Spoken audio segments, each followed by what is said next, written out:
नमस्कार दोस्तों। कक्षा 10 साइंस के तीसरे अध्याय की प्रश्नों की बातचीत चल रही थी।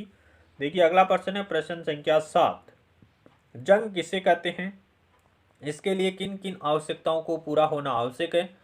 लोहे को जंग से बचाने की मुख्य विधियां लिखिए।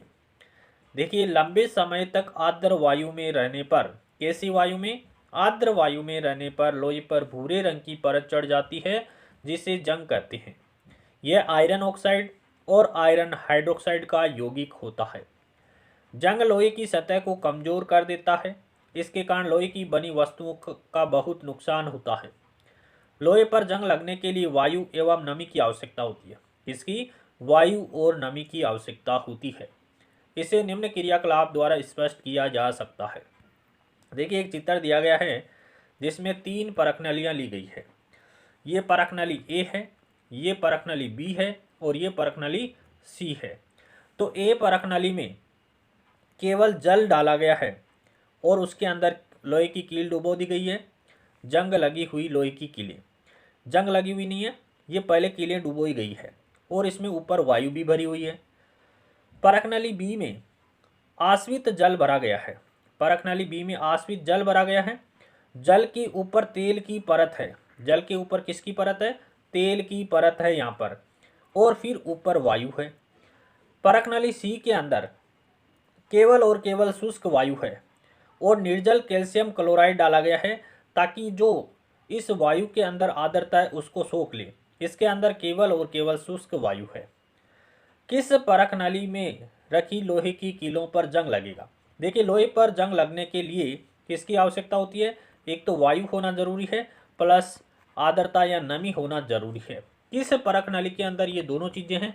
देखिए इसके अंदर केवल और केवल शुष्क वायु है तो परख नली सी में जंग नहीं लगेगा। परख नली बी में जल है लेकिन तेल की परत वायु को जल में मिश्रित होने से रोकती है तो परख नली बी में रखी कीलों पर भी जंग नहीं लगता है। परख नली ए में देखिए जल और वायु सीधे संपर्क में है। जल और वायु सीधे संपर्क में है तो परख नली ए में रखी लोहे की कीलों पर जंग लग जाता है। देखिए इसका क्रियाकलाप देखते हैं।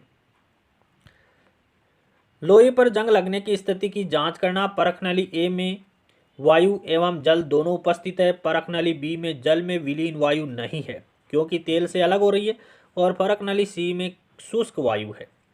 क्रियाकलाप देखिए 3 परख नलियां ए बी सी लेकर प्रत्येक में स्वच्छ लोहे की कीलें डालते हैं तथा परख नली ए में थोड़ा जल डालकर उसे कोरक से बंद कर देते हैं। परख नली बी में उबलता हुआ आश्रित जल डालकर उसमें 1 ml तेल मिलाकर कोरक से बंद कर देते हैं। परख नली बी में तेल डालने के कारण यह वायु को जल में विलीन होने से रोकता है। जल वायु को जल में घुलने से रोक देता है, कौन, तेल। परख नली सी में थोड़ा सा निर्जल कैल्शियम क्लोराइड डालकर उसे कोरक से बंद कर देते हैं।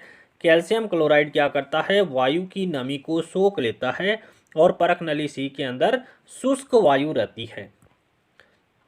देखिए इन परख नलियों को कुछ दिन छोड़ देने के बाद उनका परीक्षण करते हैं। परीक्षण और परिणाम क्या निकलते हैं, हम देखते हैं कि परख नली ए में रखी लोहे की कीलों पर जंग लग गया है। परंतु परख नली जंग क्यों लगा है, एक परख नली ए में रखी लोहे की कीलों पर जंग क्यों लगा, क्योंकि ये वायु और नमी के संपर्क में रहने के कारण। परख नली बी एवं सी में रखी कीलों पर जंग नहीं लगता है, क्यों, क्योंकि परख नली बी में जल और वायु को विलीन होने से तेल रोकता है और परख नली सी में शुष्क वायु होने के कारण, नमी अनुपस्थित रहने के कारण परख नली बी और सी में जंग नहीं लगता है। परख नली ए की कील वायु व जल दोनों में रहती है। परख नली बी वाली कील केवल जल के संपर्क में रहती है और परख नली सी की कील है वो शुष्क वायु के संपर्क में रहती है। इस कारण इन पर जंग नहीं लगता है। इससे यह निष्कर्ष निकलता है कि लोहे पर जंग लगने के लिए वायु व नमी दोनों की आवश्यकता होती है। लोहे को जंग से बचाने के उपाय कौन कौन से हैं, देखिए लोहे को निम्न उपाय अपना करके जंग से बचाया जा सकता है। पहला है लोहे पर तेल या ग्रीस की तह जमाकर, यानी लोहे पर तेल या ग्रीस लगा कर के उसको जंग से बचाया जा सकता है। दूसरा है लोहे की सतह पर पेंट करके। लोहे की सतह पर पेंट करके भी उसको जंग से बचाया जा सकता है। लोहे की सतह पर प्लास्टिक की परत चढ़ा देते हैं तो भी जंग नहीं लगता है। और यसद लेपन के द्वारा भी लोहे को जंग से बचाया जा सकता है। यसद लेपन क्या होता है? लोहे की वस्तुओं पर जस्ते की परत, जिंक की परत चढ़ाने की क्रिया को यसद लेपन या गैल्वेनीकरण कहते हैं। लोहे पर क्रोमियम का लेपन कर देते हैं तब भी ये जंग से बच सकता है। एनोडीकरण करते हैं, मिश्र धातु बना करके भी लोहे को जंग से बचाया जा सकता है।